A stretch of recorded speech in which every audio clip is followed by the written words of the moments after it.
I'm Rachel Horgan. Join me each episode as I sit down with a guest co-host covering the latest business stories in the Seattle area. We'll read the news so you don't have to. This is The Weekly.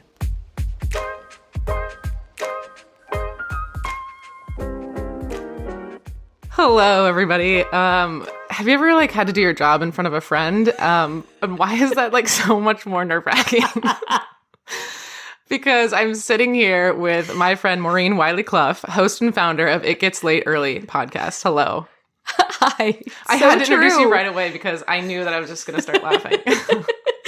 Why is this a thing? It's so true. If we know the people who are there in the room as outside of work, it is so much different. It just feels, it hits different. I know what I'm doing, Maureen. I know how to do a podcast, I promise. So I'm just going to jump right in. Let's give the audience a little bit more about you. You founded this podcast. Again, it's called It Gets Late Early. I've mentioned it a few times on mine episodes. Thank you. But you founded it a year and a half ago. And prior to that, you were the head of partnerships at this company called UpKeep. You were the director of strategic partnerships at Conga. And in terms of Seattle companies, you might recognize these names: Pitchbook, Zulily, and Concur. She's had experience at all of those companies. And she worked for Lumatax, which was one of the companies that Pioneer Square Labs invested in. So if you remember from last week's episode, that venture capitalist fund invested in the company that you're working for. Did I get it all right? You did. That was quite the list of names there, for sure. And I'm glad we touched on the Seattle ones, obviously, for your podcast. That's super relevant. Yeah. So, yeah. Well, and we'll explain to the people how we met. It was, how long ago was that? A few months ago? Ooh. 6 months ago? At a long least. time ago. What is time after 2020? I have no idea. I feel like it was maybe 6 months, something like that. But we were both asked to do kind of woman on the street kind of interviews for this event. And we started this club called the Unemployed Podcasters Who Drink, made up of you and I. I wasn't employed. I do have a job now, but I was employed. I know, you left me. I know. Thanks a lot. I mean, I'm self-employed, so there's that. I know. Yeah. I wish I could not work forever. But we are... This is work. Okay? You're right. This is work. But we're still having our little happy hour today, so we're going to have some fun. I always ask my guests kind of why they're passionate about what they do, but for you, I wanted to specifically ask, what made you start this podcast? And I told you, I said, yeah, we'll talk about what was your villain origin story? And I was like, come again? What is that? And I was like, this is a perfect example of different generations. Exactly. So I was at a tech company at age 37, and someone younger than I am said, you're a dino. And I was like, excuse me? I'm 37 years old. And then I was like, wait a second. And I looked around the company and I was like, oh my gosh, he's kind of not wrong. Yeah, at 37. At 37, I was one of the oldest people at the company. And I looked around and was like, okay, if anyone older than I am is here, they're situated at the senior director, VP, or C-suite level, and really pretty much nowhere else throughout the organization. And I started having this conversation with people, asking if others felt this way as well. And it turns out other people really did. Yeah. And yet no one was discussing it. And then I started doing sort of that was a venture capital backed startup. And I thought, okay, well, that maybe makes sense. That tracks for me that it would be a little bit younger than the average tech company. And I started doing research and found out that, of course, no, actually, that's not true. It actually is pretty standard across the industry. And not only that, I thought back to some of the companies where I'd worked in the past that are more industry leaders, like Bloomberg, like SAP Concur. And I also saw the same patterns there. And I was like, wait a second. We're all living to 100 now, and no one's saving enough for retirement. And what happens to the older people? They just disappear? What's going on? And I went to study it, and basically, again, I found that everybody's worried about this, and yet no one's talking about it.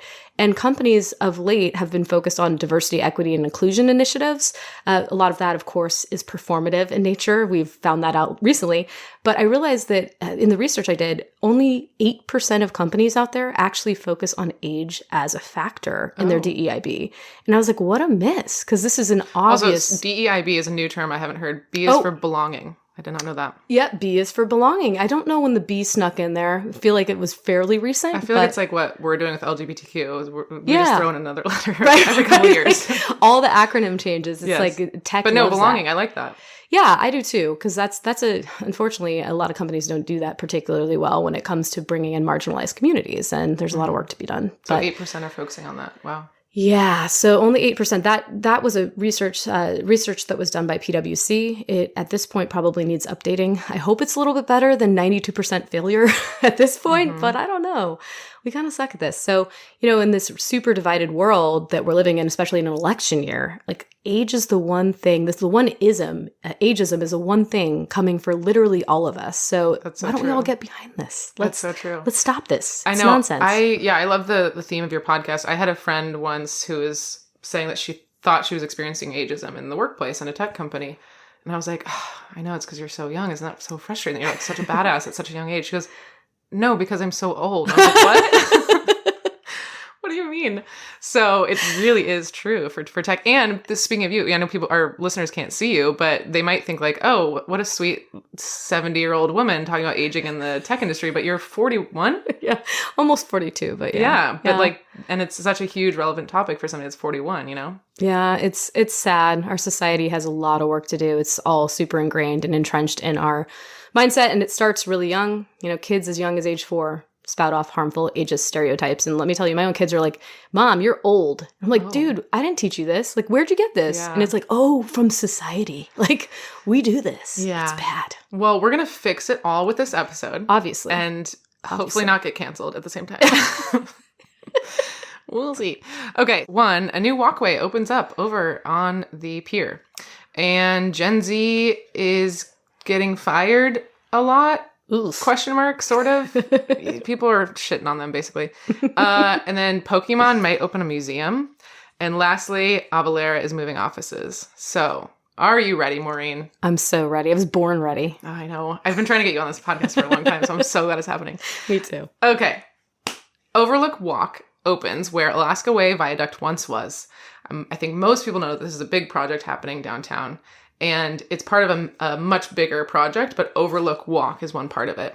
It's a public park. It has amphitheater-style seating. There's a kids' play area. There's lots going on there. It starts from Pike Place Market front to the roof of Seattle Aquarium's new Ocean Pavilion. The whole waterfront park project is expected to open up in early 2025. So again, this is just a part of it. It did start construction in 2017, so just kind of give you a sense of how long these projects really take. It does include 20 acres of public space. So that's wild. The price tag for Overlook Walk, so again, just the Overlook Walk part, was about $70 million, while the whole budget for the whole project is about $800 million. And that was paid for by the city, the state, private donors, and a special tax on downtown property owners, which we talked about in an earlier episode. So yeah, initial thoughts, Maureen, have you seen it? I have not seen it, but let me tell you, I'm excited to. I am thrilled for reasons for people to go to downtown Seattle that don't include return to office mandates. Ooh, so yes. Amen to this project. I'm super excited about it. Actually, it looks totally stunning. And, it's right by the new aquarium, which is supposed to be fantastic, which I also have not yet visited, which is my bad. So I'm a bad Seattleite. But I love reasons that Seattle can shine. And this looks like a fantastic project. So super amped about it, actually. I feel like this is the one thing, we always argue about where our tax dollars are going. And I feel like this is the one thing where people are like, yeah, okay. Yeah, I'm glad it's going there. Well, it shows off the beauty of our city. I mean, sure. That stretch is so gorgeous. And so I'm happy to see them taking advantage of it because we have a lot of tourism that's coming through and they start at that port, right? They start right there in Elliott Bay, coming from the cruise ships in many cases, obviously also through SeaTac, of course. But I mean, what a beautiful sort of entry vista to our city. And it was cool to read that article and see that it's one of the biggest changes to Seattle since 1962, since the Space Needle and the World's Fair. So it's high time we had something really rad to celebrate in Seattle, and I'm stoked. Something for all ages, you might say. Yes. Do you see what I did there? I did. Okay. I thought that was really cute. I don't have a lot to say on that one. I just thought I wanted to let everyone know about it because some people haven't heard. I think it's great. All right. I'm thrilled. Moving on. The title of this article, well, I should get the exact title, but it's basically saying like bosses are firing Gen Z grads right away. And it's Yahoo Finance posted it, so a pretty reputable source.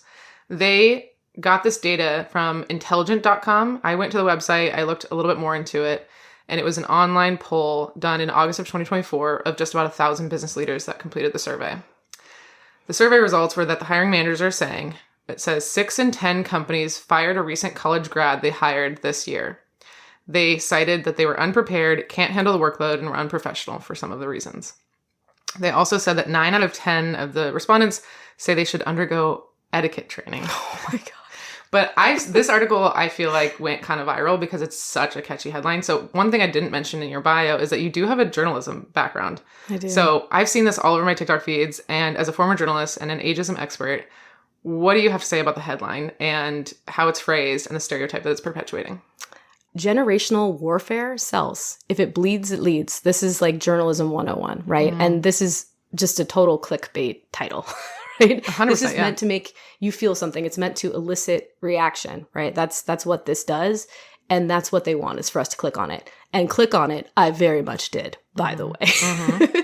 And as we sort of mentioned earlier, I mean, this is a tale as old as time. Like, humans have been shitting on the generation that comes after them since, like, literally BC. One of my guests is a professor at the University of Miami in Ohio, and she was telling us all about how her research suggested that we've been doing this, like, for forever, essentially. Really? And it's something, I don't know why we do it. It's really self-defeating and ridiculous, but we do. And I'm an elder millennial. I've been called a snowflake. I've been called, selfish. I've been told that I want a promotion before my time, all those things. And we just continue to do that. Now it is Gen Z's turn. So that's what I keep talking about to my Gen Z friends, where, they're obviously upset. And I'm just like, no, I don't want it to be a rite of passage. Like, I don't think we should continue this, but I want to be like, yeah, millennials were there too. Let me remind. I just was Googling old headlines, and then one said millennials, the me generation. Oh my gosh. And, we were, they got really mad because we didn't have any loyalty to companies. We were quitting like every 3 years. And to them, that was like, they just keep jumping ship, And that's like good for now. I know. And then there was social media. It was like, millennials are so obsessed with Facebook and Instagram because those were the big things back then. And we were always tasked to do it. So to me, it feels like not a lot has changed. And of course, there was some truth to that. And I think we're going to dive into that a little bit with Gen Z. Is like, of course, there's people that are perpetuating these stereotypes, but, you can't group millions of people together. You can't. I think generational labels are only helpful as they sort of indicate cultural norms and the way in which people grew up with certain tools or customs. That is a way in which they're somewhat useful. But unfortunately, more often than not, humans being humans and doing people be peopling, like, we do the wrong thing and we group think and stereotype people based on their age along with other attributes. But for some reason in our society, age is open season. Like, people have no problem whatsoever with making casually ageist remarks, even on the record as business leaders. Right, because can you imagine if this headline was like, oh, Asians keep getting fired? Like, the uproar there's no way you could say anything about race. So, like, why are we making this okay to say about age? Exactly. Like, people don't even know that it's wrong. I mean, Mark Zuckerberg very famously went on the record saying old or young people are just smarter. And now he's 40. So that's like the literal definition of something not aging well. So welcome aboard, Mark. You're part of a protected class now. Speaking of which, ageism does go both ways. Obviously, these are headlines about Gen Z. These are really awful stereotypes about Gen Z. So you can be ageist against young people as well. However, the federal protection is only for those over age 40. So you could literally fire someone for being Gen Z. Be like, you know what? Happy 26th birthday. You're fired. And there's no protection against that, which I think needs to change. So it's an interesting thing that we do to one another. And it's absurd. So let's talk about whether there's some truth to this article. Yeah, I'll just tell my story. So we had in one company, we had 4 interns. So 1 per year, basically. And I would say 3 out of the 4, super professional, all Gen Z. Right out of college, or in college, some of them, and were very professional when they interacted with clients. And that job, I was dealing with a lot of CEOs, great emailing, etiquette, whatever, all great things, like hardworking. And then there was one that was not, one that was, I would say, more stereotypical Gen Z. And so to me, I'm like, yeah, of course there's going to be some that do that, but I hesitate to label all of them in that way. So good for you. My question I wish more people to you, were like you. is, do you think there's truth to that? And also, kind of like, why is that happening? Is it because of how we're educating Gen Z? Like, yeah, can you speak to a little bit of that? I think we're really missing the mark on training. I feel like companies used to have really great training for new employees, and now it's sort of a sink or swim mentality, like every man for him or herself, basically. And so, you think about what happened generations ago. They would have these really robust training programs when people would enter the workforce, whether you were coming in, mid-career and you're changing, pivoting, whatever, or you were just out of university. Companies kind of took the onus of that on themselves. And I feel like now it's not even age related at all. It's like if you're a new employee, they just are like, here you go. Mm-hmm. You don't really have anyone helping you. Mm-hmm. So of course it's going to be easier to swim if you've been in the corporate environment for a while and you have some experience under your belt. So Gen Z is at a disadvantage when it comes to just getting ahead at work without the robust training that we used to have. So my heart goes out to Gen Z, actually. I think it really sucks. And not only that, a lot of them have had to grow up into their first experiences professionally after college during the remote work era. Do you know how much harder it would have been for me to start my career remotely? Mm-hmm. Like, I learned so much from in-person collaboration, from being with my colleagues and peers and making friendships at work that were invaluable to me. Yeah. And that's just harder to facilitate remotely. And I don't think companies actually care about this, and they should. I think they're losing money by not doing so because it's expensive to hire and even somewhat train new employees, right? And then you have to go out and find a whole new crop of people. And so I'm sure that there are some truths to this organization's work, this research. But, I think it's really something that's emblematic of the industry as a whole and just our perspective. There's a lot of, I guess, self-responsibility on behalf of the brand new employee that's being expected.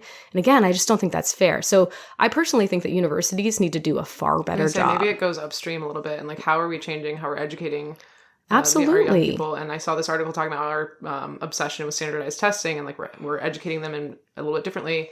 I know I didn't have any like real life classes, but I know in college there's some more that are like how to network and like how to interview and all this kind of stuff that maybe we need to do a little bit more of. I think we really do. I mean, there's a certain amount that you have to take on yourself for sure. But really, I think the buck stops with universities preparing new graduates to enter the workforce. And because apparently companies are not really going to do this. And so I think we need to put a little bit more of the burden on the university system, especially for spending so much money to go to college. That's another story. So this survey says, they're unprepared, can't handle workload, and they're unprofessional. So I want to kind of dive into this a little bit about, what does unprofessional mean? Because if we think about back in the day, women wearing pants was probably seen as unprofessional, right? Yeah. And also I think there's some race stuff in there too of like how maybe people of color were wearing their hair could be seen as quote unprofessional. So when we say unprofessional, are we just saying kind of cis white, what we're used to? And I obviously understand, like, I know wearing just a bra to work is not professional. Like, I get that. But I kind of want to dive. And then one of the things was like, they get offended too easily. I'm like, okay. Or were we just super offensive before? Actually, can we thank them for moving us forward? Because I actually tip my hat to Gen Z for a lot of what we see in the workplace now. They have normalized talking about mental health in the workplace. They have normalized setting boundaries. It's something that, frankly, I was afraid to do. And I'm a millennial, and millennials sort of, I believe we can take on this, that we sort of started the conversation, but Gen Z has taken it to the next level. We were working our asses off because we were like, I'm going to girl boss and work all the time. And we had to be told, work-life balance is important. And we're like, is it? Okay, I'll try. And then Gen Z, I think, kind of took it maybe a little too far and was in some cases, life is so important. So my personal opinion is I think it's a little bit of a pendulum swing. I think we were maybe a little too far over here with some of our policies and not talking about mental health and boundaries, whatever, all that. And then I think, we pushed it a little bit. And then I think Gen Z is pushing it a little more. I think we're going to land a little like right in the middle in some ways. But we needed Gen Z's stuff to, like, I don't know, we needed their attitude to push it this way. I mean, I have a lot of respect for them standing up and saying, hey, this doesn't work for me. Because guess what? What they want benefits everybody, regardless of age. So more flexible working environments, great for everyone. Like, these don't have sort of age bands in which they're effective or helpful. Like, everybody kind of wants the same thing. Pay us more, give us great benefits, give us flexible working arrangements. Cool, everyone wins. And I think that Gen Z and millennials, and actually all of us at this point, we recognize that the relationship between employer and employee is probably fundamentally broken at this point, and there's no such thing as loyalty. Your corporate job does not have your back. They don't care about you. You are a number on a spreadsheet. Right, which we're just now figuring out, though. Like, I don't...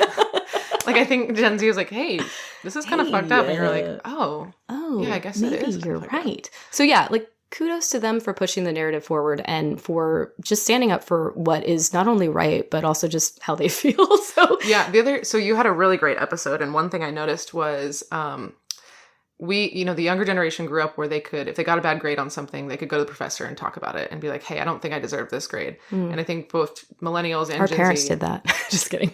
Our parents did that? I know, no, our parents raised us. Our parents did that for us. I'm just kidding. Oh, yeah. But we were kind of emboldened and been like, if something's not right, we go talk to them. And that translates into the corporate world of like, if I don't like this policy, I'm going to say something. If I don't think this is right, I'm going to say something. That wasn't the norm or the culture back then. Mm-mm. And so I think that that's important to remember. And maybe Gen Z doesn't know that that wasn't a thing back in the day. Like, yeah, because no one's yes, talking. Sir, yes, ma'am. No one's talking, and that's a huge problem. There are 5 generations in the workforce, and 1 in 5 Gen Zers said that they have not spoken to someone over age 50 at their workplace within a year. Like, whoa. Literally, that's how little we're talking. That was another headline that came out recently. It's like, oh my goodness. So companies need to facilitate communication and collaboration across generations, and they're missing the mark there. And not only that, Gen Z is clamoring for mentorship. Adobe did a survey. 82% or 83% of Gen Z said, I want a mentor, and only 52% of them said they had one. I was shocked it wasn't lower than that. Oh. Companies really need to step up and help people out. And by the way, mentorship goes both ways. I have Gen Z contractors who I work with to help me produce my podcast and my social media content. I learn from them daily. They are freaking amazing. I love them. They're like my therapists in some ways, and they learn from me too. And it's like we have this notion that it's all one-dimensional, it's all one-directional, I should say, and it's all like wisdom being passed down from the elders, but that's not right. It's mutually beneficial to have mentorship in place between ages. No, I agree. Ages. I also want to go on the record and say that I do recognize some of the struggles with Gen Z. They're not, like, I've been praising them, and I do appreciate a lot of the stuff. That being said, I have had some experiences where I'm like, I would literally never do that. Yeah. And why don't you respect me? And like, why aren't you staying late at this event to finish cleanup? Like, I don't know all this. So I do want to say on the record that I know what people are talking about. I've seen it too. I've experienced it. Totally. But the complaining about it's not going to help. I think we need to, like you said, train and kind of set expectations, and I don't know. And just stay curious, like have mutual respect for one another, and be curious about people who do things differently, and maybe you'll learn something. I don't know. And again, don't typecast people based on age or any other sort of marginalized factor. It's just obviously not the way to go. But humans, just please stop this. Just please. I know we've been on this topic for a while, but like this is what I really wanted to focus on in this episode. So one more thing before we move to the next article is kind of talking about credibility when it comes to age. And when people are like, I guess I can share my stories. I don't know if you have stories, if you've experienced this when you were younger or whatever. But I remember planning an event at a winery, and I probably was, 22, 23. And the client was like, I was like, yeah, so you can fit 50 people in this room, and you could have a reception here, and like you could have the musician over here, because I knew what I was doing. I'd been in the industry for a while. And he's like, are you even old enough to drink at this winery? Ugh. And I just was like, ugh. And what's hard is that and I had a friend who sent me a story where she had a similar experience with somebody. She was emailing with somebody about an event, goes on site for a site visit, and the whole thing was just, wow, I can't believe how young you are.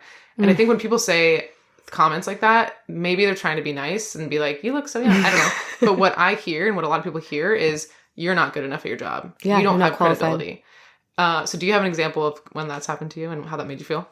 Actually, I have a good one from my recent guest. So my recent guest actually founded an age tech company in her 50s, which is pretty cool. So she's helping people who want to stay in their homes longer as they age. But she was talking about how this happened to her in corporate America, in corporate tech specifically.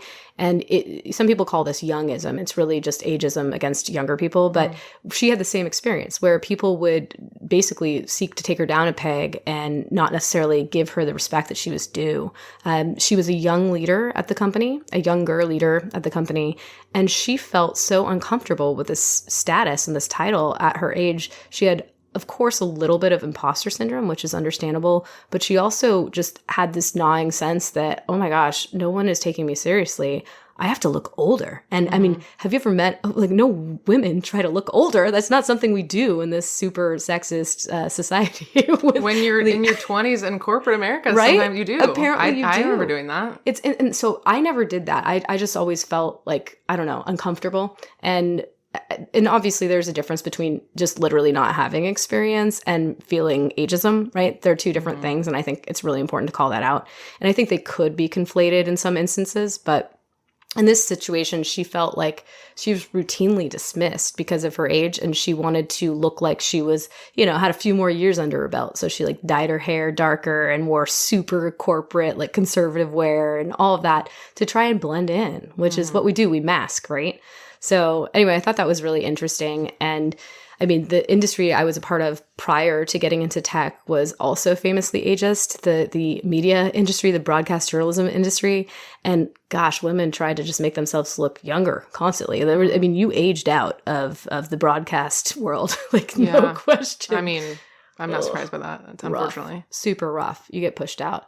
But it's a real thing and it's a real problem. And actually, incidentally, there was a report that came out I believe it was last week. It was the Women in the Workplace Lean In and McKinsey report about just the state of things for women. Not good, as you might imagine, not good. But one of the things that was really interesting and shocked me, frankly, was that younger women reported more ageism in the workplace than older women. Knocked my socks off. Now, I'm curious, if older women were approached and asked, hey, have you experienced ageism? Was it worse when you were younger? If they would say yes. I'm not sure about that. I have my suspicions that they wouldn't. But I guess what it indicates to me is that this topic is on people's minds. And I'm really glad about that because we need to eradicate it. And it's going to take awareness above all else. But also interesting in that report is that young women experience ageism at a rate that's 2 to 3 times higher than their young male peers. And I was like, yep, everything sucks worse for women. That's how it goes. Yay for us. Yay. Okay, I feel like as you can tell, I could talk about this a lot. Me too. I feel like it doesn't seem that long ago that I was the young person at the office. And so to me, I really relate to a lot of this. Yeah. But I'm also starting to see kind of the other side of it, of some of these new people coming in. So... Okay, our next article is about Pokemon. So that's a shift. They submitted, so they signed a lease, a 16-year lease in this new building in Bellevue, and they move in early next year. McKinstry is the contractor and Skansa is the owner of the building, 2 local companies here. And in the paperwork, it alludes to the fact that they're going to be opening up a little museum and also dining space and amenities. So that would be kind of cool, and it would be about the history of the gaming industry. We don't have a lot more details from that. The first Pokemon game, little fun fact, was released in 1996. The company has about 1,000 employees, and they've been in Bellevue for about 20 years. So maybe people don't know that, but it was founded in Japan, but they've had an office in Bellevue for close to 2 decades. So I bring this into the fold, into the discussion, because I wanted to talk about the gaming industry specifically. You posted a reel about the gaming industry and all the layoffs. Can you share with our listeners kind of what that reel is about? Yeah, it's not great. So basically, there was this executive who was big and early at PlayStation, Chris Deering, who went on a podcast recently and just mouthed off about the layoffs in the gaming industry. For context, there were about 22,000 laid off workers in the gaming industry of late. And this guy, Chris Deering, said that he was giving his advice on what these laid off workers should do as this, really enriched. Yeah. It's like, this is the definition of has everyone just fired their PR people? Did they decide they don't need a comms team? What is happening in corporate America? But this guy got on there and he was like, yeah, so the people who were laid off, they should just, move to a beach town and drive for Uber or whatever. And I was like, oh my gosh. And then on top of that, he said, make sure that you stay current with what's going on in the industry because it's real tough when you get off the train. And I was like, this is wrong on so many different levels. I don't really know where to begin, but I definitely hope you have a 1-star rating on Uber. That's so offensive. Yeah, what? Oh my God. Maybe don't talk about this. This is just quintessential out of touch executive speak. But yeah, deeply, deeply disturbing to see that disconnect. Not unusual, unfortunately, but deeply disturbing nonetheless.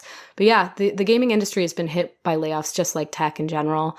And So speaking of layoffs, many people are applying for new jobs now. What laws are in place nowadays in regards to age? Because I have a friend who, we haven't applied for jobs in a long time, and she was like, wait, am I supposed to put my graduation year on here? What are the rules now?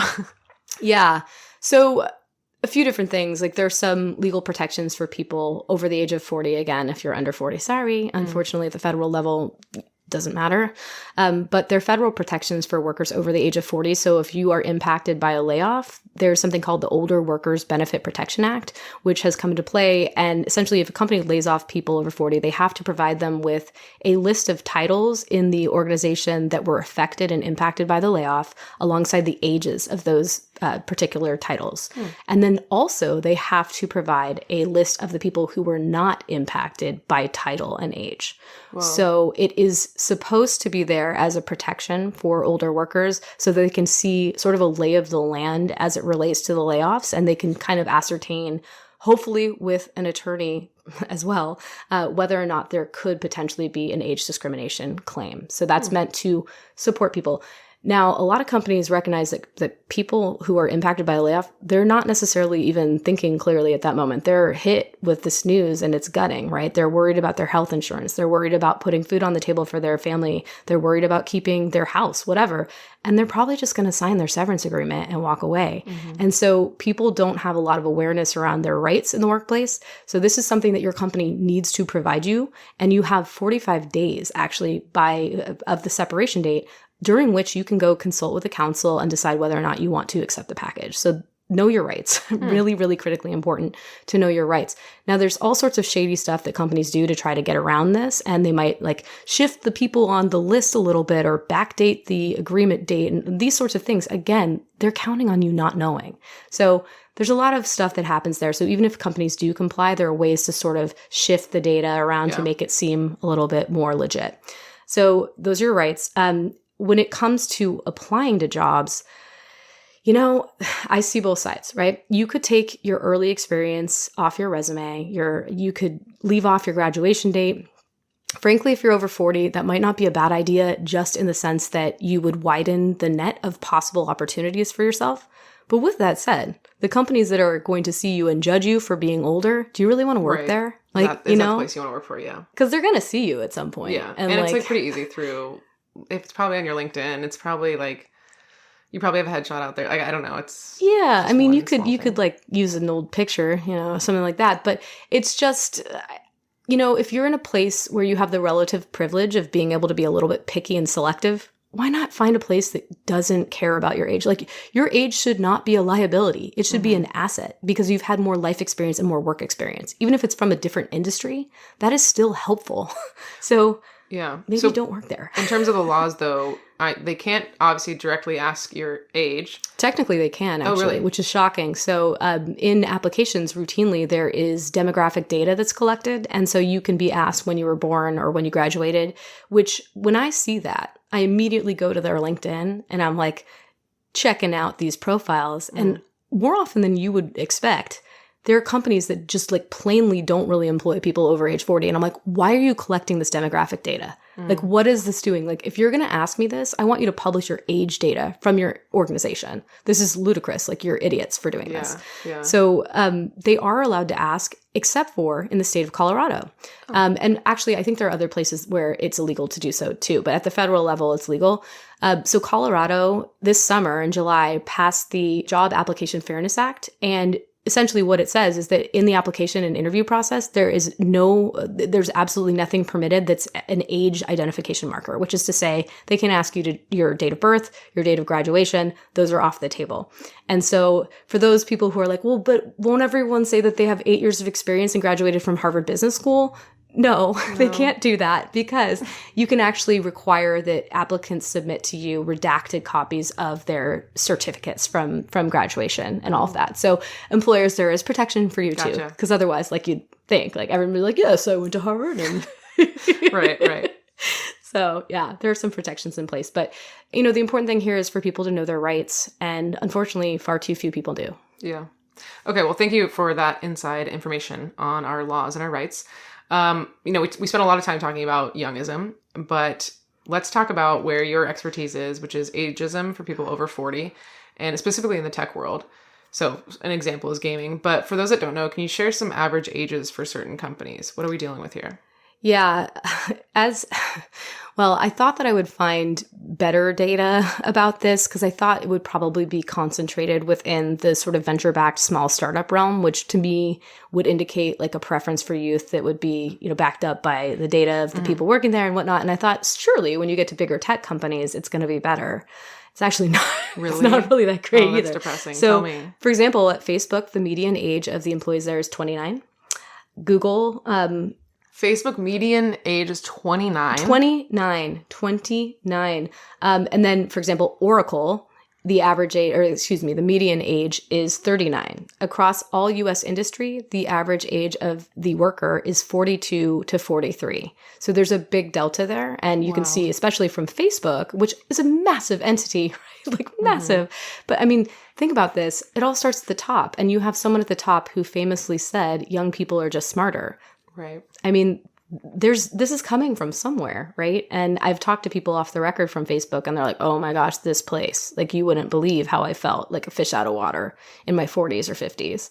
And guess what? They no longer work at Facebook, the people I talk to. Now, of course, that's not all of Facebook, but so it's real. There is a very marked difference in between the all U.S. industry data as well as the tech data, even at the larger tech companies. So that to me really underscored the extent to which this is an issue. Beyond that, the EEOC came out with a report just recently called, and I love this, High Tech, Low Inclusion. Such a good word. That's cute. So good. But they focus in on age among other factors. And as you can imagine, it's not great news. So we have had people 40 plus in the tech industry decrease from 56% representation in 2016 to 52% in 2022, which is when the data was analyzed. And we are getting older, like rapidly as a population. So we're getting older, but the representation is going down, which is strange. And not only that, but the under 25 hires in tech are literally 9x any other U.S. industry. Wait. 9x. In tech? In tech. Wow. Yeah. No wonder that's where they're going after college. Because I'm like, join the events industry. Right. No, I'm going to the tech world. And it's funny too, because I also read something else that said Gen Z is saying no thanks to tech. They're like, yeah, I see what's happening over there. I see you, and I'm not going to go there. So they're actually looking for, quote, more stable jobs, and they're looking to the government and healthcare. Well, because they also believe in mission-based jobs. Yes. Well, here we are being like, we shouldn't stereotype Gen Z. Like, you know what Gen Z thinks? Actually, yeah. They believe in doing good. I talked to one Gen Zer, and this is what they said, yeah. Totally. Okay, so we've talked a little bit about statistics, but I want to hear from you specifically. Do you have an example of where you've experienced ageism for being too old in tech? Or if you don't want to share your own story, if there's a guest that you've had on your podcast that has a good story? Pretty much every guest has had a story. I can tell you just from my own anecdotal evidence, I used to receive a shit ton of inbound, just unsolicited, please apply for my job from recruiters. Those fell off a cliff the moment I turned 40. Yeah. Nothing else about me changed. And sure, it's not been like a particularly great market, especially for people in partnerships and business development. Hats off to anyone who's doing that work right now. But it was real. And the drop off, like, there was literally nothing else that changed. So 100% in terms of outbound. I thought you were going to tell the story of that picture you got on Slack. Oh my God. Oh my God. Oh my God. Oh my God. Oh my God. Oh, yeah, that was a rough one. It was a rough one. Yeah. You don't have to tell if you don't want to, but you can allude to it. I don't want to scare your listeners. Oh. Ugh. And I don't know if I would call that necessarily ageist. It certainly indicates like a preference for a very youth-oriented culture and maybe like a fraternity rather than a professional group of people that you're paying to do work. Well, that's kind of the difference we were talking about before of like, there's a level of unprofessionalism that's fine as long as there's still respect. Like my coworker signing off his email saying live, laugh, love, Diego. Like that's fun. That's hilarious. Sending an inappropriate picture on Slack, that's not fun. That is not, you know what I mean? I feel like let's just come out with it. Okay. Just imagine you're starting at a new company. It's your first day. It's a remote company, remote distributed team, but their offices in Europe. By the way, do not go to my LinkedIn. I did not put them on there. I'm embarrassed to be associated with this place. But I went to Slack and was like, I wonder what the culture's like at this company. And I went to a general channel and I pulled up just this random picture, no joke, of a guy mooning the camera, standing next to another guy, cheersing the camera with a flute of champagne. And I was like, I guess I'm going by Mo at this company. Like, I gotta fit in with the boys. Like, am I at a fraternity or is this my workplace? And I was like, it's just, it said everything about that organization. And it told me immediately I've made a dire mistake by joining this company. Yeah, 100%. Because this is the type of culture that tell me without telling me that you don't care about people who, I don't know, don't want to see butts in their face. Yeah. Which is probably, a good number of people. Like, why am I seeing this? I don't know. It's a joke. But that was bad. Ageism, you kind of feel like less recruiters are reaching out to you. Oh, 100%. And then do you have a story from a guest about when... Oh my gosh. I mean, here's a good one. My guest named Vern Six, he was in his 60s. He was applying for roles via a recruiter. And one interesting thing is that recruiters can actually kind of say things that companies can't. So they can be the proxy for the company that is their client, if you will. Yeah. And so my now friend, past guest, Vern Six, was applying for a role, and the recruiter said to him point blank, "Ooh, I don't think I can put you in front of the client because they're going to think to themselves, why isn't he like the chief technology officer by now? Why is he looking at a software engineer role, like an individual contributor role?" And he was like, "Excuse me, what?" And he's like, "Yeah, I can't put you up for that job. Like, they're not going to want you." So he experienced overt ageism from this recruiter. Yeah, this expectation that you should have this role at this age. Yeah, something's wrong with you if you don't. Oh my gosh, it's such a thing, up or out in the tech industry. Like, I intuited it. I was like, shoot, I gotta get to VP or something. Which is crazy to me because I've talked about this a lot, but like, there's a different skill set when you're managing people, and some people don't want to do that. Not everyone should be a manager. Anyway, I don't need to go off on that tangent, but anyway, continue. Oh, it's so true. So he experienced this. He basically vented his frustrations via LinkedIn, which I was like, that's awesome. That's amazing. And it went totally viral, and it sparked this huge conversation. I brought him on my show, and, he was talking about experiencing this. This was his first ism. He's a white dude. And he was like, what is this? Right? Mm-hmm. Like, this is coming for everyone. Like, true. Please hear me. If you're a white guy, this is coming your way, and it's going to hit you like nothing else. And you're going to be like, what? Yeah. It sucks. Funny. I was texting you last night, and I'm a regular at this bar, and the bar I told them about this episode, what we're doing, and he's like, "You should watch The Intern to prepare." And I was like, "Oh my god, that's such a good idea." But that's kind of what you're reminding me of right now, is that this 65-year-old man, Robert De Niro, with Anne Hathaway, and he applies to be an intern, and everyone's like, "What's going on?" And then I came in today. I'm at your house right now, and I came in, and you were watching it. I was like, "Great idea! I need to rewatch that." And I'm doing work. Your husband walks in. Preparing for this show. But yeah, it's true, and that show is so great. Everybody should watch it because it really just puts out in the open all the incredibly ageist, like, microaggressions that happen. Microaggressions, yes. Oh my gosh! Like, yeah. It brought me, honestly, it brought tears to my eyes. Mm-hmm. Like, I'm a little cheesy and emotional, and obviously I study the subject, but it was really jarring to see him enter this youth-dominated workplace, which is not unlike how people feel going into the office in their 40s, 50s, 60s. Like, I was joking with someone the other day, if I went back to a tech company now, I feel like I'd be the mom from Mean Girls. Like, hey guys, I'm so cool. What's everyone doing? I'm so cool. Like, I'm so hip. And that's the culture, quote unquote culture fit that they try to push at these tech companies with rocket ship emojis and Nerf guns and stuff. Well, their job descriptions say they're looking for a rock star. Exactly. Tell me you're not looking for 50-year-olds without telling me you're not looking for 50-year-olds. Yeah. So it's all real, and it has a very devastating impact on both a micro and a macro level. For sure. All right, we've got to move on to our last story now. I have to give a disclaimer in that the company we're covering is who's paying me money currently. So I will be saying only nice things. I honestly do. Let me at them. Just kidding. No, Avalara, it's a great company, but the news article is just that they're moving offices. Nothing too dramatic or juicy, but they downsized. So they used to be in what was called Avalara Hawk Tower, which is that tower over by Lumen Field. And then they downsized, and the consulting company Slalom took over. And so it's now Slalom Hawk Tower. I was in the office today, just again, doing my research. But they're moving to the Maritime building, which in early 2025, kind of over by the ferries. They are going to be subleasing that space from Big Fish Games. So speaking of gaming. And a little bit about Avalara. It's just kind of a cool company. It was founded in 2004 on Bainbridge Island by Scott McFarlane and then two others, which I don't think they're still at the company. and he's still the CEO today. They moved from Bainbridge to Seattle in 2015, and then they go public in 2018.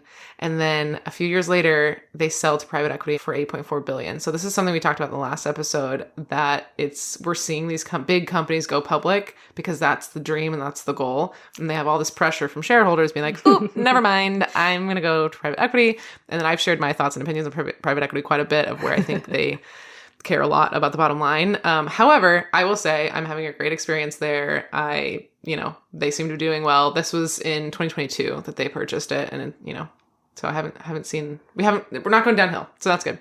And then in June, another fun fact is that they moved from Seattle headquarters to Durham, North Carolina. So we still have an office in Seattle, but headquartered in North Carolina. So that's that story. Part of why I wanted to bring this into the conversation is that it kind of speaks to the return to office situation. So obviously they downsized in Hawk Tower because we weren't going to the office. Mm-hmm. And then I think this downsizing again over to the Maritime building, I would guess, no one has told me, but I would guess it's because people aren't coming to the office. Let's talk about return to office. Let's. What are your opinions on the Amazon mandate? I did a solo episode on this, but I'm curious your thoughts. All right. Well, they're not charitable to Amazon. Amazon just reached record stock prices recently with a hybrid model where people are coming in 3 days a week, and now they're telling everybody to come back 5 days a week. If it ain't broke, don't fix it. I mean, what's going on here? And the reality is that this impacts older workers, it impacts caregivers, it impacts disabled workers. It makes everything a heck of a lot harder. And senior employees, senior talent, experienced talent, they're going to flee to the exits. And so there's going to be a brain drain associated with Amazon doing this. And, I understand the value of in-person collaboration. I think there's a time and a place for it. I just do not believe it needs to be 5 days a week. I love being in person. I also love being in my pajamas. Mm-hmm. And, they seem to have no problem with us working off hours at home, doing stuff. And yet, why do we have to be like, we see you, we see what this is all about. This is about control. This is about commercial real estate. This is about, oversight. And it's just frustrating. Now, I will say on the flip side, there was a part of me, and I'm not proud to admit this, but there was a part of me that was like, good, because when people go back to the office in downtown Seattle, it's going to help revitalize what we lost over the pandemic. That's what I was saying. Remember, I was like, I don't like going to the office, but I like downtown thriving. 100%. I just really dislike that being on the backs of American workers. That it's up to us. Yeah. So that's why I was like, cool, the waterfront project and the aquarium, all that stuff, like make me want to go downtown. Yeah. Like draw me there. Don't force me there. So it's bad for the environment to have that many more people on the road. It's bad for our mental health. It's bad for people. It's bad for inclusion. And so, I mean, if you want to work in the office, great, rock on. But I don't think it should be a mandate. I think we don't have to go back and revert to what we did before COVID. The world has changed. Yeah. And companies that recognize that, they're going to have a greater, wider talent pool. They're going to save ultimately on commercial real estate costs. They're going to retain talent because people care about this of all ages. People care about this of all ages. Yeah. And so I also view this as essentially a quiet layoff. This is what I call an RTO layoff. That's what I was saying. I think people are going to quit, but I don't think they care. I think they're like, this is fine. I think they're doing it by design because they don't want to pay severance and unemployment to their departing employees. And they know that it's going to impact older, probably more expensive employees too. So this is a way for them to avoid all the bad press and avoid the payouts. Yeah. So I'm not pleased. I do not think it's cute. Well, Maureen, we're at time. So my last question to all my guests is... She just gave me a face. I'm like, wait, what's the last question? Did I read that far in the email? What's the best advice you ever received, and or what advice do you have for our listeners today? My advice is basically to my younger self, which might be many of your listeners, possibly. So people under age 41, listen up. It's going to be okay. Yeah. Like do not buy the age lies that are out there in society. It does not go downhill. Life gets better. You get more confident and competent over time. I am so much better today than I was when I was younger. And I wish I could go back in time and tell my younger self, don't worry so much. Like, it's going to pass. The sky's not going to fall. Everything's going to be cool. And I'm taking so many more risks now than I ever did when I was younger.